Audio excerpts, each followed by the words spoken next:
Kim Kardashian has paid a surprising visit to killer brothers Erik and Lyle Menendez, who murdered their parents to get their £10 million fortune, according to reports.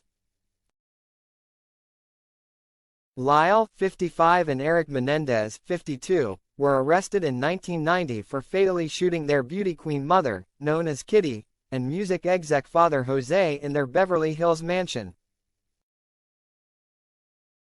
Greed had driven spoiled brothers Lyle and Erik Menendez to slaughter their parents in a bid to get their hands on their $14 million, £10 million, inheritance, prosecutors said. But the boys claimed they killed in self-defense after years of sexual and emotional abuse by their controlling father Jose.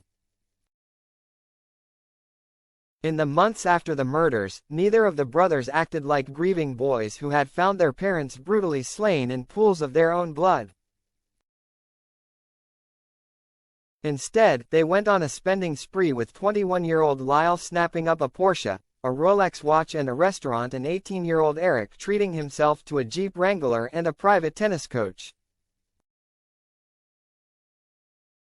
After 7 years and 3 trials, televised to millions, the brothers were convicted and sentenced to life in prison without possibility of parole. Erik and Lyle could now use the alleged abuse claims as a way to be retried as their lawyers scrambled to get them back in court. Kim met with the convicted murderers at the Richard J. Donovan Correctional Facility near San Diego, alongside sister Chloe and mum Chris, TMZ reported on Saturday. A source told the outlet the business mogul spoke with a group of about 40 prisoners about her continued commitment to criminal justice reform. The meeting took place after Erik vented his disapproval of Kim's pal Ryan Murphy and his Netflix series Monsters, the Lyle and Erik Menendez story, which dramatizes their lives. Notably, actor Cooper Koch, who plays Erik in the drama series, was also present at the jail visit.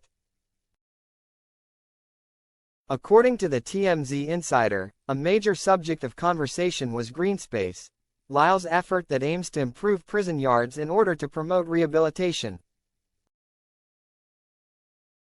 The meeting's details emerged after it was disclosed that Erik posted his opinions about the miniseries on Lyle's Facebook page, criticizing Murphy for what he considered to be the show's horrible and blatant lies. The convicted killer wrote in a lengthy post, "I believed we had moved beyond the lies and ruinous character portrayals of Lyle, creating a caricature of Lyle rooted in horrible and blatant lies rampant in the show.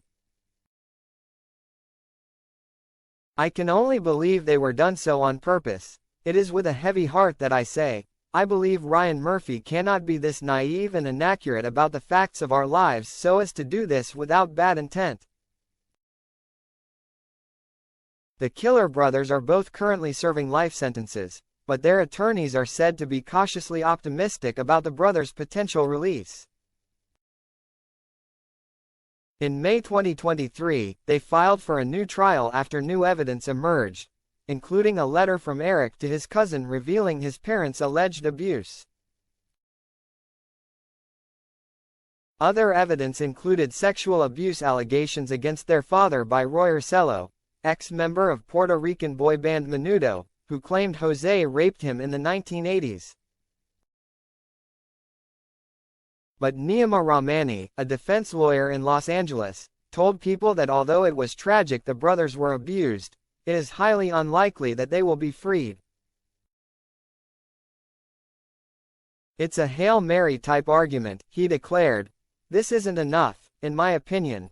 A corroborating note or the fact that a victim abused someone else. This is not the type of evidence that typically results in a habeas petition being granted." Also speaking to People, the killer's post-conviction attorney Mark Garrigus said, "Nobody had looked at the cousin's personal effects until 2015, and that's when it was found, 10 years after our last appeal." He claimed that the brothers' second trial had breached their constitutional rights and that a new trial was necessary in light of the new evidence, which included Erik's letter and the Menudo accuser. Garrigus also said the judge could choose to reject the petition, direct the prosecution to reply, or provide an unofficial response. For the past 15 months, the prosecution has been considering the option that the court selected. According to Garrigus, the defense team for the brothers has interviewed 24 relatives who have asked for a resentencing and performed a conditional examination of Kitty's older sister. For the court's consideration, they have additionally provided extra paperwork and proof. Garrigus also argued that the outcome would be significantly different if the case were to be retried today. He said, "I tried this case today, 99 times out of 100, it's a voluntary manslaughter. 20 years, 30 years, the culture moves, and I think more enlightened or evolved, and people start to realize that maybe there was a feeding frenzy at the time, and on a more sober reflection, that they didn't get a fair trial."